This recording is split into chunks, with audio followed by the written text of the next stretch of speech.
Hi guys, welcome back to my YouTube channel that is Swapna's tutorial. So ನೀವೇನೋ ನನ್ನ ಚಾನಲ್ಗೆ subscribe ಆಗಿಲ್ಲ ಅಂದರೆ ಪ್ಲೀಸ್ ಸಬ್ಸ್ಕ್ರೈಬ್ ಆಗಿ, ವೀಡಿಯೋಸ್ನ ಲೈಕ್ ಮಾಡಿ, ಶೇರ್ ಮಾಡಿ, ಹಾಗೆ ಕಮೆಂಟ್ ಮಾಡಿ. ಸೊ ಇವತ್ತು ನಾನು ಮಾಡ್ತಿರೋ ಸಬ್ಜೆಕ್ಟ್ ಯಾವುದು ಅಂದರೆ 4th ಸೆಮ್ BComನ ಒಂದು ರಿಸರ್ಚ್ ಮೆಥಡಾಲಜಿ ಅನ್ನೋ ಒಂದು ಸಬ್ಜೆಕ್ಟ್ನ ಎಕ್ಸ್ಪ್ಲೈನ್ ಮಾಡ್ತಿದ್ದೀನಿ. ಸೊ ಅದರಲ್ಲಿ ಚಾಪ್ಟರ್ 1 ಬಂದುಬಿಟ್ಟು ಫಂಡಮೆಂಟಲ್ಸ್ ಆಫ್ ರಿಸರ್ಚ್ ಅಂತ ಹೇಳಿ. ಸೊ ಇದರಲ್ಲಿ ಪಾರ್ಟ್ 3 ವಿಡಿಯೋ ಇವತ್ತು ನಾನು ಎಕ್ಸ್ಪ್ಲೈನ್ ಮಾಡ್ತಿದ್ದೀನಿ, ಓಕೆನಾ. ಸೊ ಆಲ್ರೆಡಿ ಪಾರ್ಟ್ 1 and 2 ನೀವು ಯಾರ್ಯಾರೆಲ್ಲ ವೀಡಿಯೋಸ್ನ ನೋಡಿಲ್ವೋ ಒಂದ್ಸತಿ ಆ ವೀಡಿಯೋಸ್ನ ನೋಡಿದ್ರೆ ನಿಮಗೆ ಗೊತ್ತಾಗುತ್ತೆ ಏನು ಅಂದರೆ, so meaning of research, types, ಆಮೇಲೆ ಕ್ಯಾರೆಕ್ಟರಿಸ್ಟಿಕ್ಸು, ಆಬ್ಜೆಕ್ಟಿವ್ಸ್ ಪ್ರತಿಯೊಂದನ್ನು ಕೂಡ ನಾನು ನಿಮ್ಗೆ ಆಲ್ರೆಡಿ ಎಕ್ಸ್ಪ್ಲೈನ್ ಮಾಡಿ ಅಪ್ಲೋಡ್ ಮಾಡಿದ್ದೀನಿ. ಸೊ ಈ ಒಂದು ವಿಡಿಯೋದಲ್ಲಿ ನಾವು ಎಥಿಕಲ್ ಇಶ್ಯೂಸ್ ಇನ್ ರಿಸರ್ಚ್ನ ನೋಡ್ತಾ ಹೋಗೋಣ, ಓಕೆನಾ. ಇದು ತುಂಬ ಇಂಪಾರ್ಟೆಂಟ್ ಕಾನ್ಸೆಪ್ಟು. ಸೊ ಈ ಒಂದು ಎಥಿಕಲ್ ಇಶ್ಯೂಸ್ ಇನ್ ರಿಸರ್ಚ್, ಏನೇನೆಲ್ಲ ಎಥಿಕಲ್ ಇಶ್ಯೂಸ್ ಇದೆ ಒಂದು ರಿಸರ್ಚಲ್ಲಿ ಅನ್ನೋದನ್ನ ನಾವು ಈ ಒಂದು ವಿಡಿಯೋದಲ್ಲಿ ನೀಟಾಗಿ ತಿಳಿತಾ ಹೋಗೋಣ, ಓಕೆನಾ. ಸೊ ಬನ್ನಿ, ಎಥಿಕಲ್ ಇಶ್ಯೂಸ್ ಇನ್ ರಿಸರ್ಚ್ ಅಂದರೆ ಏನು ಅಂದರೆ, it means the moral rules and principles that the researcher must follow while conducting a research. ಅಂದರೆ ಏನು, ಇವಾಗ ಒಂದು ರಿಸರ್ಚನ್ನು ಮಾಡ್ತಿದ್ದೀವಿ ಅಂದ್ಕೊಳ್ಳಿ, ಓಕೆನಾ. ಸೊ ರಿಸರ್ಚರ್ ಏನು ಮಾಡಬೇಕು ಅಂದರೆ ಒಂದು ಮಾರಲ್ ರೂಲ್ಸು ಅಥವಾ ಪ್ರಿನ್ಸಿಪಲ್ಸ್ನ ಅವ್ರು ಫಾಲೋ ಅಪ್ ಮಾಡಬೇಕು, ಓಕೆನಾ.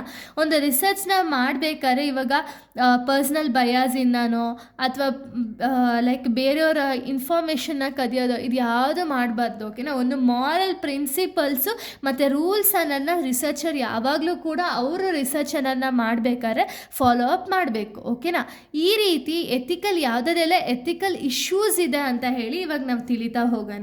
ಸೊ ಎಥಿಕಲ್ ಇಶ್ಯೂಸ್ ಯಾವುದೆಲ್ಲ ಇದೆ ಅಂದರೆ, ಫಸ್ಟ್ ಒನ್ ಆನೆಸ್ಟಿ ಅಂದರೆ ಏನು, data should be true, not manipulated. ಅಂದರೆ ಏನು, ಇವಾಗ ಎಥಿಕಲ್ ಇಶ್ಯೂಸ್ ಅಂದಿದ ತಕ್ಷಣ ನಿಮಗೆ ಗೊತ್ತಾಯಿತು ಆಲ್ರೆಡಿ ಮಾರಲ್ ರೂಲ್ಸ್ ರೆಗ್ಯುಲೇಷನ್ಸ್ ಅನ್ನೋದನ್ನ ಫಾಲೋ ಅಪ್ ಮಾಡಬೇಕು ಅಂತ.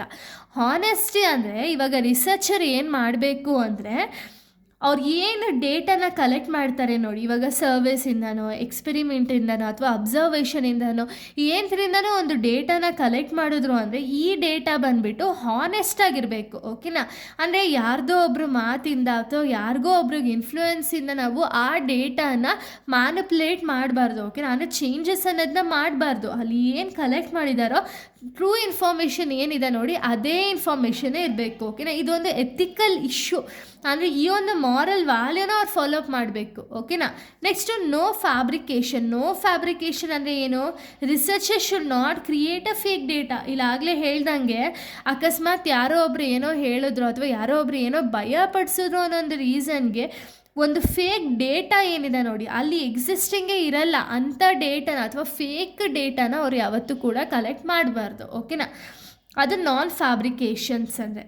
ನೆಕ್ಸ್ಟು ಇನ್ಫಾರ್ಮ್ ಕನ್ಸೆಂಟ್ ಅಂದರೆ ಏನು, participant must know the purpose of the research and agree to participate in research.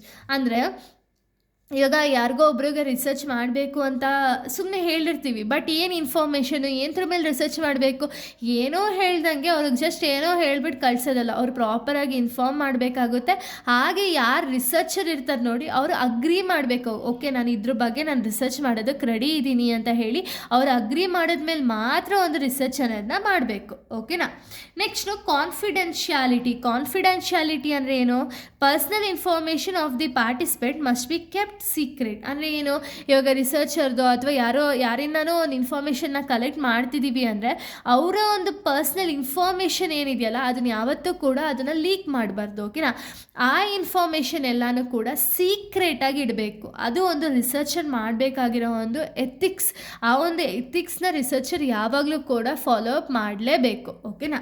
Next no harm to the participants. Research should not cause physical or mental harm. ಅಂದರೆ ಏನು, ಇವಾಗ ನಾವು ಯಾರಿಂದನೋ ಹೋಗಿ ಏನೋ ಡೇಟಾನ collect ಮಾಡಬೇಕು ಅಂತ ಹೇಳಿ ರಿಸರ್ಚರ್ ಹೋದ್ರು ಅಂದರೆ ಆ ರಿಸರ್ಚರ್ ಯಾರು ಪಾರ್ಟಿಸಿಪೆಂಟ್ಸ್ ಇರ್ತಾರೆ ನೋಡಿ ಅವ್ರಿಗೆ ಹಾರ್ಮ್ ಮಾಡೋದಾಗಿರ್ಬೋದು ಅಥವಾ ಫಿಸಿಕಲಿ ಮೆಂಟಲಿ ಟಾರ್ಚರ್ ಮಾಡೋದಾಗಿರ್ಬೋದು, ಇದು ಯಾವುದು ಕೂಡ ಮಾಡಬಾರ್ದು, ಓಕೆನಾ. ಅವ್ರಿಗೆ ಪ್ರಾಪರಾಗಿ ರೀತಿಯಲ್ಲಿ ಎಲ್ಲ ಇನ್ಫಾರ್ಮೇಷನ್ನು ಕೊಟ್ಟು ಅವ್ರ ರಿಸರ್ಚ್ ಅನ್ನೋದನ್ನ ಮಾಡಬೇಕು. ನೆಕ್ಸ್ಟ್ ಆಬ್ಜೆಕ್ಟಿವಿಟಿ ಅಂದರೆ ಏನು, ರಿಸರ್ಚನ್ನು ಏನು ಮಾಡ್ತಿದ್ದಾರಲ್ಲ ಅದು ಫ್ರೀ ಫ್ರಮ್ ಪರ್ಸ್ನಲ್ ಬಯಾಸಿಂದ ಫ್ರೀ ಇರಬೇಕು. ಓಕೆನಾ, ಯಾವುದೇ ರೀತಿಯ ಒಂದು ಏನೋ ಒಂದು ಬಯಾಸ್ ಇತ್ತು ಅನ್ನೋ ಒಂದು ರೀಸನ್ಗೆ ಫೇಕ್ ಡೇಟನ್ನು ಮಾಡೋದು ಅಥವಾ ಮ್ಯಾನಿಪುಲೇಟನ್ನು ಮಾಡೋದು ಅಥವಾ ಫಾಲ್ಸ್ ಇನ್ಫಾರ್ಮೇಷನನ್ನು ತರೋದು, ಇದ್ಯಾವುದು ಕೂಡ ರಿಸರ್ಚಲ್ಲಿ ಮಾಡಬಾರ್ದು. ಎಲ್ಲನೂ ಕೂಡ ಒಂದು ಪ್ರಾಪರ್ ಎವಿಡೆನ್ಸಿಂದನೇ ಮಾಡಬೇಕು. ಅಂದರೆ ಎಲ್ಲದಕ್ಕೂ ಕೂಡ ಈ ಒಂದು ರಿಸರ್ಚಲ್ಲಿ ನಮಗೆ ಎವಿಡೆನ್ಸ್ ಅನ್ನೋದು ತುಂಬ ಮ್ಯಾಟರ್ ಆಗುತ್ತೆ. ಓಕೆನಾ, ವಿತ್ ಪ್ರೂಫ್ ಅಥವಾ ವಿತ್ ಎವಿಡೆನ್ಸ್ ನಾವು ರಿಸರ್ಚ್ ಅನ್ನೋದನ್ನ ಮಾಡಬೇಕು. ಓಕೆನಾ, ಇಷ್ಟು ಕೂಡ ಒಂದು ಎಥಿಕಲ್ ಇಶ್ಯೂಸ್ ಇನ್ ರಿಸರ್ಚ್ ಆಗಿದೆ. ನೆಕ್ಸ್ಟ್ ವೀಡಿಯೋದಲ್ಲಿ ನಾನು ಬೇರೆ ಒಂದು ಟಾಪಿಕ್ನ ಎಕ್ಸ್ಪ್ಲೈನ್ ಮಾಡ್ತೀನಿ. So thank you guys, thanks for watching.